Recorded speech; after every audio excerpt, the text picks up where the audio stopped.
बोलो संतोषी माता की जय। संतोषी माता व्रत कथा। माना जाता है कि यह कथा पढ़े बिना संतोषी माता का व्रत अधूरा होता है। तो आइए सुनते हैं संतोषी माता व्रत कथा। एक बुढ़िया थी जिसके 7 पुत्र थे। उनमें से 6 कमाते थे और एक बेरोजगार था। वो अपने 6 बेटों को प्रेम से खाना खिलाती थी और 7वें बेटे को बाद में उनकी थाली की बची हुई जूठन खिला दिया करती थी। 7वें बेटे की पत्नी इस बात से बड़ी दुखी थी क्योंकि वह बहुत भोला था और ऐसी बातों पर ध्यान नहीं देता था।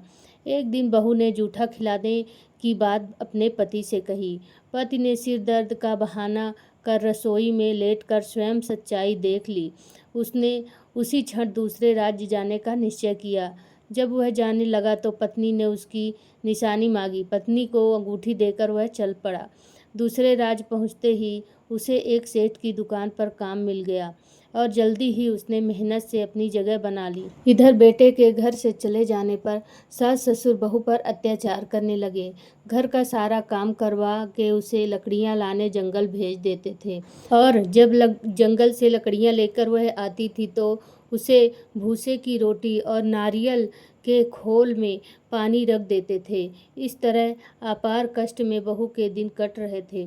एक दिन लकड़ियां लाते समय रास्ते में उसने कुछ महिलाओं को संतोषी माता की पूजा करते देखा और पूजा विधि पूछी। उनसे सुने अनुसार बहू ने भी कुछ लकड़ियां बेच दी और 1.25 रुपये का गुड़ चना लेकर संतोषी माता के मंदिर जाकर संकल्प लिया। 2 शुक्रवार बीतते ही उसके पति का पता और पैसे दोनों आ गए। बहू ने मंदिर जाकर माता से फरियाद की कि उसके पति को वापस ला दे, उसको वरदान दे। माता संतोषी ने स्वप्न में बेटे को दर्शन दिए और बहू का दुखड़ा सुनाया। इसके साथ ही उसके काम को पूरा कर घर जाने का संकल्प कराया।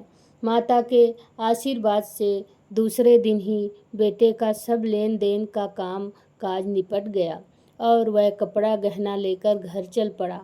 वहीं बहू रोज लकड़ियां बीनकर माता जी के मंदिर में दर्शन कर अपने सुख दुख कहा करती थी। एक दिन माता ने उसे ज्ञान दिया कि आज तेरा पति लौटने वाला है। तुम नदी किनारे थोड़ी लकड़ियां रख देना और देर से घर जाकर आंगन से ही आवाज लगाना कि सासू माँ लकड़ियां ले लो, भूसे की रोटी दे दो, नारियल के खोल में पानी दे दो। बहू ने ऐसा ही किया। उसने नदी किनारे जो लकड़ियां रखी उसे देख बेटे को भूख लग गई और वह रोटी बनाकर खाकर घर चल पड़ा।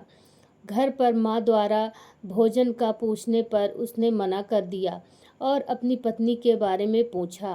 तभी बहू आकर आवाज लगा कर भूसे की रोटी और नारियल के खोल में पानी मांगने लगी। बेटे के सामने सास झूठ बोलने लगी कि रोज 4 बार खाती है, आज तुझे देखकर नाटक कर रही है। यह सारा दृश्य देख बेटा अपनी पत्नी को लेकर दूसरे घर में ठाठ से रहने लगा। शुक्रवार आने पर पत्नी ने उद्यापन की इच्छा जताई और पति की आज्ञा पाकर अपने जेठ के लड़कों को निमंत्रण दे आई। जेठानी को पता था कि शुक्रवार के व्रत में खट्टा खाने की मनाही है। उसने अपने बच्चों को सिखाकर भेजा कि खटाई जरूर मांगना। बच्चों ने भरपेट खीर खाई और फिर खटाई की रट लगाकर बैठ गए। न देने पर चाची से रुपए मांगे और इमली खरीद कर खा ली। इससे संतोषी माता नाराज हो गईं और बहू के पति को राजा के सैनिक पकड़ कर ले गए। बहू ने मंदिर जाकर माफी मांगी और वापस उद्यापन का संकल्प लिया। इसके साथ ही उसका पति राजा के यहाँ से छूटकर घर आ गया। अगले शुक्रवार को बहू ने ब्राह्मण के बच्चों को भोजन करने बुलाया और दक्षिणा में पैसे ना देकर एक एक फल दिया। इससे संतोषी माता प्रसन्न हुई और जल्दी ही बहू को एक सुंदर से पुत्र की प्राप्ति हुई।